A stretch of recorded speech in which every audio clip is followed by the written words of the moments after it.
I mean, details of the contents of Harry's memoir, they leaked in Spain, they've been translated to English, and the whole world is now reacting to some really explosive claims.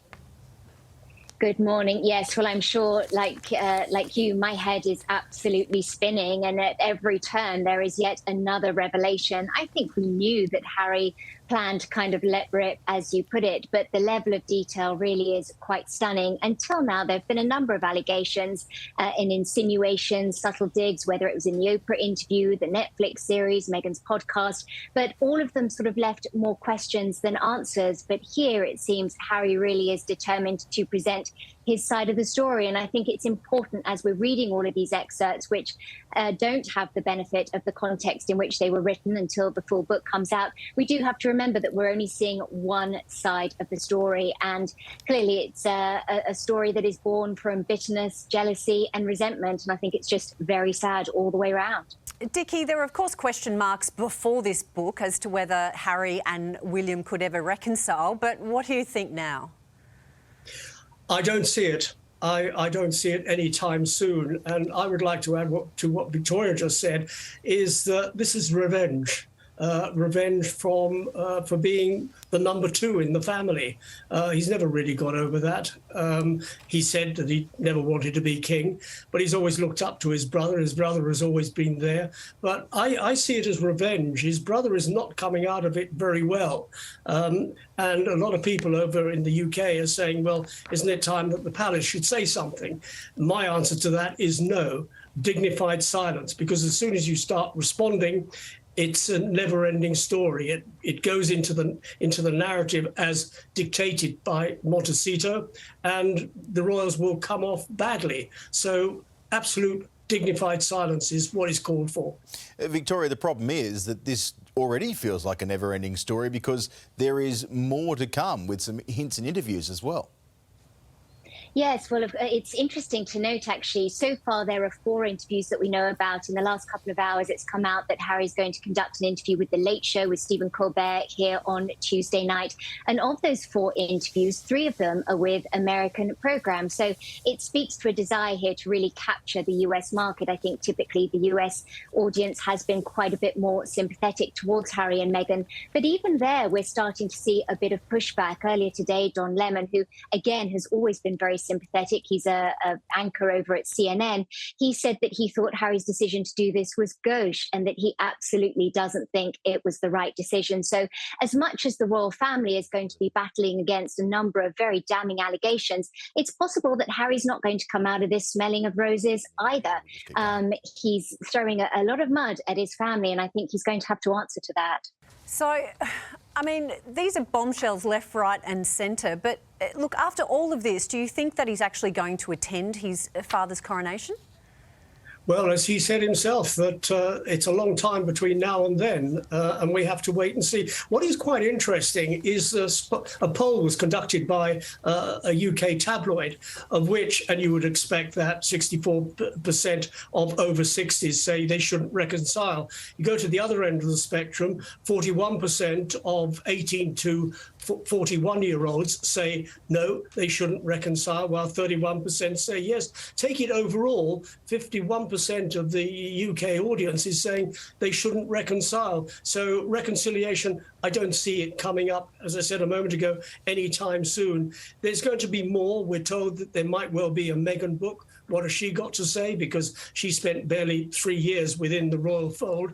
That is bound to come out. They're going to keep this story going for as long as possible. But at the other end of the spectrum, people are going to get heartily sick and tired. And I wonder, with all this leaking that's been coming out, and newspapers in the UK are going to be washed between now and the weekend with what is in the book, will people actually buy it over here? I guess not. Dickie, you know the boys and have seen them grow, the 2 princes. I mean, is there any more left to share? I don't know. Victoria said a moment ago, we're only hearing one side of the story. We're not hearing both sides, and we're not going to hear both sides of the story. This is the gospel according to St. Harry, and we're going to have to live with it. And whether any more is going to come out, the book is over 500 pages long. We've only seen a very small gathering of what has been written. There's a lot more perhaps to come out. But I think the journalists have done their job and they've pulled out the meaty bits. Well, Dickie and Victoria, we certainly hope that that's near the end of it, because we just don't know how much more there is to go. But you two are certainly the picture of a functional family. Certainly the palace. One in London, one in America. It's working together in harmony. It can work, exactly. Exactly. Thanks so much for sharing your insights. For more, we're joined by Queensland Senator Matt Canavan and commentator Jamila Rizvi. Good morning to you both. Matt, I want to start with you. There is so much in this book that has leaked out of Spain overnight to digest. I mean, at one stage, the book Spare has to spare us a little bit, doesn't it? Yeah, look, I think everyone's just a bit tired of all this, aren't they? I mean, how much more publicity can we have? Netflix documentaries, leaked autobiographies. Like, I feel for the royal family, and I'm starting to feel a bit of pity for Prince Harry. I mean, I don't know why he's airing all his family's dirty laundry like this. In some respects, all of this just makes me more sympathetic to the royal family, because they're just like every other family, aren't they? There's a little bit of dysfunction. There's a lot that happens behind closed doors, but I don't know if we need to know all about it, and I'm a bit over it. And I just hope that he and Meghan can go and lead a happy life and get out of our lives. Jamila, any sympathy for the royal family? Look, I think I agree with Matt in that some ways we are seeing a family like any other. A lot of us are reminded around Christmas and the holidays about the little family gripes. And maybe if we all had the opportunity to write a tell-all memoir for millions of dollars, we would have done it too, because, I don't know, Uncle someone cut the lamb badly on Christmas Day, that kind of situation.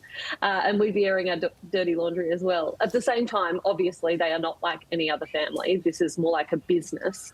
And I think the most fascinating thing to come out of Prince Harry's memoirs has been that reflection of the royal family as very much a firm, as a PR company that manage everything very carefully. Royal editor of the Daily Mirror, Russel Myers, joins us live now. Russell, it is hard to know where to begin.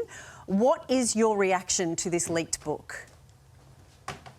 Well, I think you just said it. I don't really know where to begin, because we've been very, very busy today. Obviously, it went on sale in Spain. We've managed to get hold of a copy, and it does not miss. I mean, Harry, over 557 pages, absolutely brutalises every single member of his family. He labels William a bully, says he manhandled him, causing him to fall to the floor, says that William and Kate were the architects behind him choosing to wear a Nazi costume back in 2005.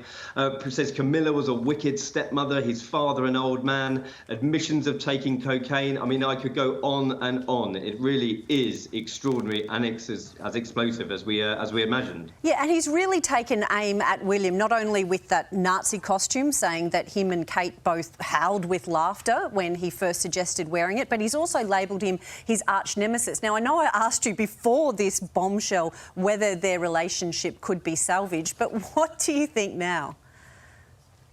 Well, I think that allegation, putting it on them, I mean, he was 20 years old when he decided to wear that Nazi uniform to a fancy dress party. But by saying that William and Kate howled with laughter, they thought it was hilarious that he was going to be wearing this costume. Very, very damaging for them indeed. Both, supporters of the Holocaust Memorial Fund. They've done fantastic work with mental health as well. And I just think it's a really wide of the mark. I mean, a lot of people suggesting to me today that this will be the final nail in the coffin. I mean, I think we've said that a few times with Harry and his relations, but this surely must be the end of any reconciliation now.